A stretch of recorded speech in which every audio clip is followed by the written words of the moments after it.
अरे वाह, कितनी अच्छी लग रही मेरी तीनों बहुएं। गोमती, यहाँ तुम्हारी 3 नहीं 5 बहुएं खड़ी हैं। अरे हाँ, वो बस मेरे मुंह से निकल गया था। अच्छा ये सब छोड़िए, गीला मौसम है, बहुएं भी थक गई होंगी। बहुओं जाकर आराम करो, बाकी की रस्में कल देखी जाएंगी। गोमती और अपने ससुर का आशीर्वाद लेती हुई पांचों बहुएं अपने अपने कमरों में चली गईं। और अगली सुबह सुष्मिता, सुमेधा और बानी के लिए शायद ये तोहफे सही रहेंगे, और उन दोनों को तो मैं कुछ भी दे सकती हूँ। अभी गोमती अपनी बहुओं को पहली रसोई में देने वाला शगुन देख ही रही थी कि तभी उसके बेटे वहाँ आ गए। माँ, ये इतनी सस्ती सी साड़ी किसकी है? बेटा वो, हाँ वो जो कूड़ा उठाने वाली आती है ना, ये साड़ी मैं उन्हें देने वाली हूँ।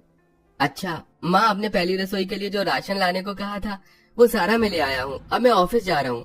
ठीक है बेटा। गोमती के पांचों बेटों का काम इस वक्त अच्छा चल रहा था, इसीलिए उन्होंने शादी के बाद एक दिन की भी काम से छुट्टी नहीं ली और वो पांचों ही ऑफिस आ गए। वहीं दूसरी तरफ कुछ ही देर बाद गोमती की पांचों बहुएं भी तैयार होकर नीचे आ गई। हाय, नजर न लगे मेरी तीनों बहुओं को, कितनी अच्छी लग रही हैं। माँ जी, हम भी यही हैं, आप हमारे बारे में भूल जाती हैं। भूलती नहीं हूँ, बस जिसका इस घर में जितना वजूद है उसे उतनी अहमियत देती हूँ। तुम दोनों मेरे बेटों की पसंद हो, अगर वो तुम्हें पसंद ना करते ना तो मेरे घर का तो नौकर भी तुम्हें घास ना डालता। गोमती का ऐसा बर्ताव देख दोनों गरीब बहुएं चौंक गई। दरअसल गोमती ने अपने तीनों छोटे बेटों की शादी अपनी पसंद की लड़कियों से करवाई थी, जबकि गोमती के बड़े बेटे अपनी पसंद की गरीब घराने की लड़कियां लेकर आए थे। गोमती की छोटी बहुएं अमीर थीं और बड़ी गरीब, इसीलिए गोमती उनसे जल रही थी और अब गोमती का उनसे ऐसा बर्ताव करने की वजह से छोटी बहुओं को भी मौका मिल गया। अच्छा, तभी तो मैं कहूँ कि हमारी जेठानी अठन्नी की क्यों लग रही हैं। अब समझ में आया, ही तो गरीब घरानों से है, ये इस घर की बहुरानी नहीं नौकरानी है। सुष्मिता ने गोमती के सामने अपनी जेठानियों का मजाक बनाया, लेकिन गोमती कुछ नहीं बोली। दोनों गरीब बहुओं की आंखों में आंसू भर गए कि तभी गोमती ने कहा, मेरे घर में जरा जरा सी बात पर मगरमच्छ के आंसू नहीं चलते हैं। इन आंसुओं को आंख से निकलने से पहले ही पोंछ लो। और हाँ, आज तुम सभी की पहली रसोई होगी, जो भी तुम्हारा मन करे वो बना लो। लेकिन हाँ, तुम दोनों गरीब बहुएं सुन लेना, माना कि मैं अमीर हूँ लेकिन फिजूल खर्ची को पसंद नहीं करती हूँ। राशन उतना ही इस्तेमाल करना जितना जरूरी हो, समझ आया? गोमती की बात पर राधिका और नीरज ने गर्दन हिला दी। फिर क्या था, पांचों बहुएं एक साथ रसोई में चली गईं, जहाँ अमीर बहुएं गरीब बहुओं का मजाक बनाने लगी। अरे बानी देखो, ये रसोई नहीं है तो महल है, कितना बड़ा है। गरीबों को तो ऐसा ही लग रहा होगा ना। अरे हाँ सुष्मिता भाभी, देखो यहाँ तो बादाम, काजू और किशमिश रखे हुए। वाह, ये तो खजाना है, खजाना। उनकी बातों से गरीब बहुएं बहुत इरिटेट हो रही थी, लेकिन वो कुछ नहीं बोली। कुछ ही देर में उनका खाना बन गया, जहाँ गरीब बहुओं ने बड़े ही संभाल कर बहुत ही अच्छी खीर और साथ में छोले भटूरे बनाए थे। वहीं अमीर बहुओं से कुछ भी ठीक से नहीं बन पाया। उन्होंने चावल जला दिए, हलवा चिपका दिया और साथ में कचौरियां भी कुछ ज्यादा ही तल दी। उनका बनाया हुआ खाना देखकर राधिका को हंसी आ गई। क्या है?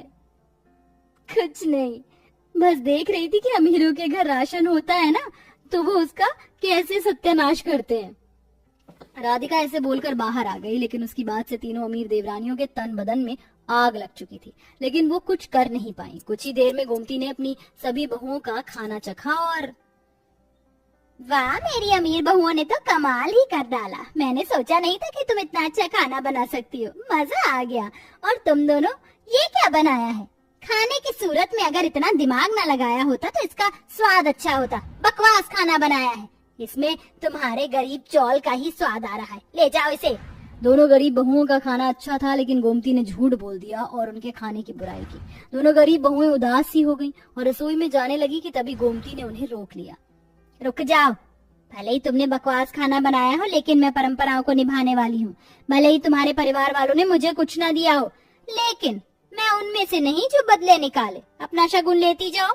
गोमती ने अपनी बड़ाइयां मारकर अपनी अमीर बहुओं के साथ गरीब बहुओं को भी शगुन दिया। सबसे पहले सुष्मिता ने अपने बैग में देखा। अरे वाह, कितनी अच्छी बनारसी साड़ी है, मुझे बनारसी साड़ी बहुत ज्यादा पसंद है। अरे वाह, डायमंड नेकलेस मुझे पसंद आया। मेरा भी शगुन कुछ कम नहीं है, देखो। बानी के बैग में भी बहुत सुंदर साड़ी ही थी। अब इस सब के बाद गरीब बहुओं ने अपने शगुन देखे। राधिका और नीरज को बड़ी बहुएं होने के बावजूद भी बस सस्ती सी एक एक साड़ी दी थी। उनका शगुन देखकर तीनों अमीर देवरानियां हंसने लगी। अरे वाह सासू माँ, क्या शगुन दिया है।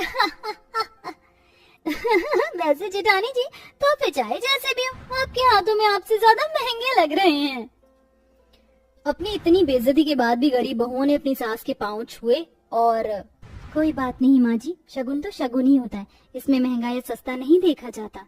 सही कहा भाभी ने, आपने हमें शगुन दिया, यही हमारे सौभाग्य की बात है। दोनों बहुओं ने अपने दर्द को सीने में ही दबाते हुए अपना मुस्कुराता हुआ चेहरा सभी को दिखाया। उनका ये चेहरा और बर्ताव देखकर गोमती और अमीर बहुओं का मुंह उतर गया। ऐसे ही समय बीतने लगा। गोमती अपनी गरीब बहुओं को जरा सा भी पसंद नहीं करती थी। बरसातों का मौसम था और वो उन्हें बारिश में खूब परेशान करती थी। ए राधिका, चल मेरे लिए पकौड़े बनाकर ला। लाई। लेकिन मैं राजधानी बेसन में बने हुए पकौड़े खाऊंगी। लेकिन माँ, घर में तो राजधानी बेसन है नहीं, जो है क्या मैं उसी से। बिल्कुल नहीं, मैं राजधानी बेसन में बने हुए पकौड़े ही खाऊंगी, फिर चाहे जो हो जाए। गोमती ने राधिका को परेशान करने के लिए जिद पकड़ ली। फिर क्या था, बारिश हो रही थी और ऐसे में उसने राधिका को बिना छाते के ही बेसन लेने को भेजा। और जब राधिका घर आई तो उसने गीले कपड़ों में ही अपनी सास को पकौड़े बनाकर दिए। माँ जी, अब मैं जाकर कपड़े बदल लूं क्या? ये भीग गए हैं। तुम गरीब पागल होते हो क्या? अगर मैंने पकौड़े बोले तो तूने बस पकौड़े ही बनाए, जरा साथ में मुझे चाय भी दे देती। माँ, मैं आपको चाय दे दूंगी, लेकिन क्या मैं पहले अपने गीले कपड़े बदल आऊं? नहीं। गोमती ने राधिका की एक नहीं सुनी। उसने अपने सारे काम उस बेचारी से करवाए और उसे अपने गीले कपड़े बदलने का भी मौका नहीं दिया। गरीब बहुओं पर ऐसे ही जुल्म होता था। कभी गोमती तो कभी अमीर बहू उनके ऊपर अपना राज चलाती ही रहती थी, जिसकी वजह से दोनों गरीब बहुएं काफी कमजोर हो गई थी। एक दिन नीरज का पति उससे बोला, नीरज, क्या बात है? अभी तो हमारी शादी हुई है और तुम तो तंदुरुस्त होने के बजाय और उल्टा सूख रही हो। कोई टेंशन है क्या? नहीं जी, वो। नीरज बात छिपाने लगी। वहीं दूसरी तरफ राधिका के पति ने अलमारी खोली तो उसे राधिका के कपड़ों में उसकी माँ का दिया हुआ सस्ता सा शगुन दिखाई दिया। ये साड़ी तो माँ कोड़े वाली को देने वाली थी, फिर ये राधिका के कपड़ों में क्या कर रही है? राधिका का पति भी उससे सवाल करने लगा। हार कर दोनों ही गरीब बहुओं ने अपने पतियों को सब कुछ बता दिया, जिसके बाद गोमती के बड़े बेटों का गुस्सा 7वें आसमान पर चढ़ गया और वो दोनों ही भड़कते हुए नीरज और राधिका के साथ नीचे गोमती के पास आए। क्या चुप हो जाइए माँ, मुझे आपसे ऐसी उम्मीद नहीं थी। आपको अगर मेरी पत्नी से इतनी ही परेशानी है तो मैं इसे लेकर जा रहा हूँ, बस यही कहने आया था। और मैं भी। लेकिन बात क्या हुई है? गोमती के पूछने पर उसके बेटों ने उसकी करतूत उसे बताई और राधिका के पति ने अपनी माँ के पैरों में वो सस्ती साड़ी फेंकी। माँ, क्या मेरी पत्नी की वैल्यू इस घर में ये है कि आप उसे इतनी सस्ती साड़ी दो? आपके चक्कर में हमारी पत्नियां ढांचा हो गई हैं। और क्या आप अमीर गरीब में भेद करती हो? अभी आपके बेटों की पत्नियां हैं। मेरी बात तो सुनो। माँ, आप हमारी माँ हो। बेशक हम आपकी इज्जत करते हैं, लेकिन आपको कोई हक नहीं है हमारी पत्नियों पर जुल्म करने का। और तुम तीनों, तुम क्या खुद को बहुत अमीर समझती हो? तुम जो भी थी उसे छोड़ आई, अब तुम भी अपने कदमों को जमीन पर ले आओ। समझ में आया? अच्छा, ज्यादा गुस्सा मत करो। मुझसे गलती हो गई, अब से मैं ऐसा नहीं करूंगी।